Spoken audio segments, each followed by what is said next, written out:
ఆ రాక్షసుడి వెంట ఈ వాలి కూడా కొండ బిలం లోపలికి దూరుతూ సుగ్రీవుణ్ణి ఆ కొండ బిలద్వారం దగ్గర కాపలా ఉంచి, నువ్వు ఇక్కడ కాపలా ఉండు, నేను వాడిని సంహరించి నేను మళ్ళీ వెనక్కి వస్తాను అని చెప్పి వెళ్తాడు. రోజులు గడుస్తూ ఉన్నాయి. ఈ సుగ్రీవుడు అక్కడే కాపలా ఉన్నాడు. లోపల నుంచి ఏ రకమైన మార్పు కనిపించలేదు. ఏమయ్యాడు అన్నయ్య అని డౌట్ వచ్చింది. కొన్నాళ్ళకి లోపల నుండి రక్త ప్రవాహము బయటికి వచ్చింది. రక్తము ప్రవహించి బయటికి వచ్చింది. మాంసఖండములు బయటికి వచ్చినాయి. పెద్ద పెద్ద అరుపులు వినిపించినాయి. అయ్యో, మా అన్నయ్య చనిపోయాడు, ఈ రాక్షసుడు మా అన్నయ్యని సంహరించాడు అని అనుకున్నాడు. ఒక పెద్ద బండరాయి తీసుకొచ్చి ఆ కొండ బిలద్వారం దగ్గర అడ్డంగా ఉంచేశాడు. ఇంకా మళ్ళీ మా అన్నయ్యని చంపినటువంటి రాక్షసుడు బయటికి రాకుండా చేద్దాము అని చెప్పి ఒక పెద్ద బండరాయిని అడ్డంగా పెట్టి తాను అంతఃపురానికి వెళ్ళాడు. అంతఃపురంలో అక్కడ మంత్రులకి జరిగిందంతా చెప్పాడు. వాళ్ళన్నారు, సరే నాయనా, రాజు లేకుండా ఉండకూడదు, అరాచకం అంటారు దీన్ని, అరాచకం జరుగుతుంది, అందువల్ల వెంటనే నిన్ను రాజుగా చేస్తామన్నారు. ఆ వాలికి చేయవలసినటువంటి ఉత్తర క్రియలన్నీ జరిపించారు. సుగ్రీవుణ్ణి పట్టాభిషిక్తుణ్ణి చేశాడు. సుగ్రీవుడు నడుపుతూ ఉన్నాడు రాజ్యాన్ని. ఒకరోజు సభ తీరి ఉండంగా వాలి వచ్చాడు. హఠాత్తుగా వచ్చి కోపోద్రిక్తుడై రాజ్యకాంక్షతో నన్ను చంపుదామన్న ఉద్దేశంతో ఆ బిలద్వారం దగ్గర ఆ బండరాయిని అడ్డంగా ఉంచి వచ్చాడు వీడు. కనుక ఇంత అన్నయ్య పట్ల ఇంత అన్యాయంగా ప్రవర్తించిన వీడిని ఇప్పుడే సంహరిస్తాను అని పట్టుబడతాడండి. అప్పుడు సుగ్రీవుడు తల బాదుకొని చెప్తాడు, అన్నయ్య కాదన్నయ్య, జరిగింది ఇది, మించిపోయిందేం లేదు, నువ్వు వచ్చావు అదే సంతోషం, నువ్వు సింహాసనాన్ని స్వీకరించు, నేను నీకు సేవకుడిగా ఉంటానన్నయ్యా అని ఎంత మొత్తుకున్నా సుగ్రీవుడు వాలి వినే పరిస్థితుల్లో లేడండి. నిన్ను చంపుతానని బయలుదేరతాడు. అప్పుడు సుగ్రీవుడు పరిగెడతాడు. ఇక్కడ సుగ్రీవుడి తప్పేంటంటే అన్నయ్య యొక్క సాహసాన్ని, అన్నయ్య యొక్క పరాక్రమాన్ని, అన్నయ్య యొక్క బలాన్ని తక్కువగా అంచనా వేశాడు. పొరపాటు పడ్డాడు. కమ్యూనికేషన్ గ్యాప్ అంటాం. ఆ కమ్యూనికేషన్ గ్యాప్ జరిగింది వీళ్ళిద్దరి మధ్యలో. అంటే కమ్యూనికేషన్ గ్యాప్ అనేటువంటిది ఒక్కొక్కసారి చాలా ప్రమాదానికి దారితీస్తుంది అనేటువంటిది ఇక్కడ తెలుసుకోవచ్చు మనం. సుగ్రీవుడు జాగ్రఫీలో బాగా దిట్ట అని మనకి రామాయణంలో తెలుస్తుంది.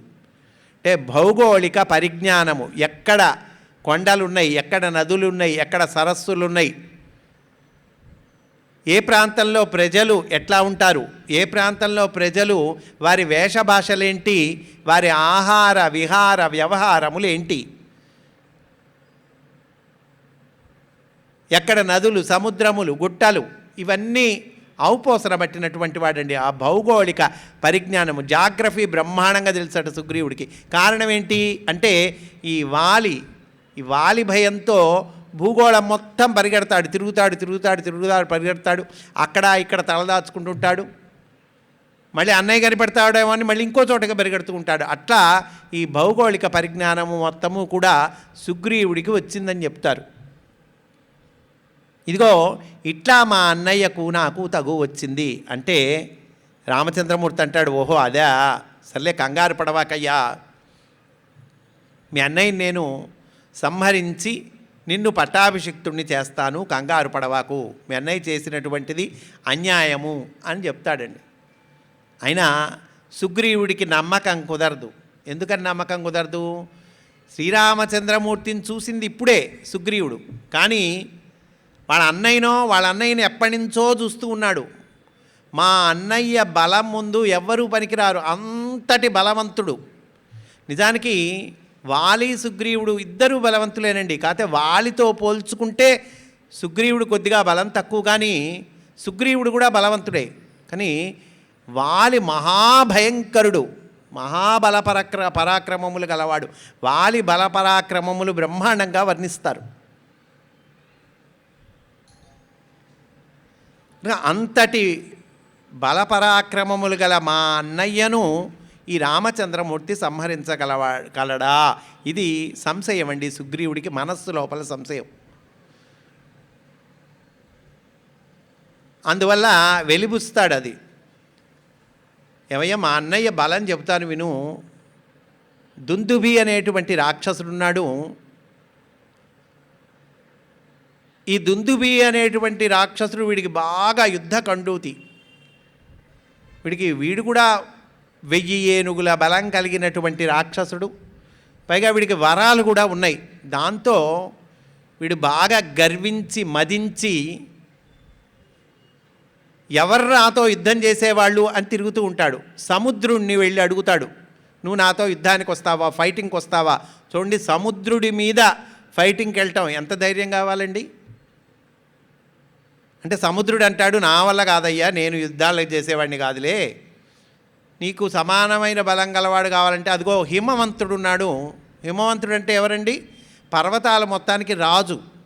ఆ హిమవంతుడి దగ్గరికి వెళ్ళంటాడు.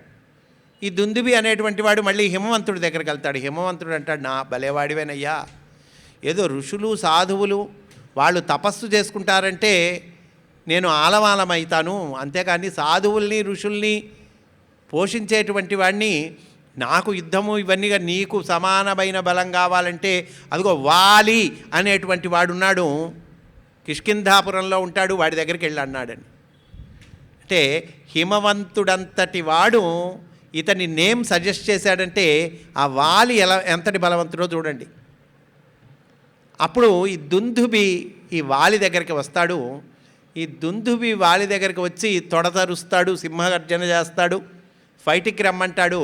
ఈ వాలి పిడికెట పోటుతో ఆ దుందుబిని ఒక్క దెబ్బతో సంహరించి వాడి 2 కాళ్ళు కూడా ఇట్లా మడిచి ఇసిరేస్తే ఆ బాడీ 2 యోజనాల దూరం వెళ్ళింది. అంత గొప్ప బలవంతుడు మా అన్నయ్య. 2 యోజనాల దూరం వెళ్ళిందండి వాడి బాడీ.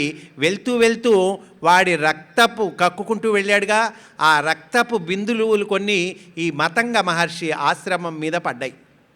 అప్పుడు మతంగ మహర్షి కోపించి శపిస్తాడు. దీనికి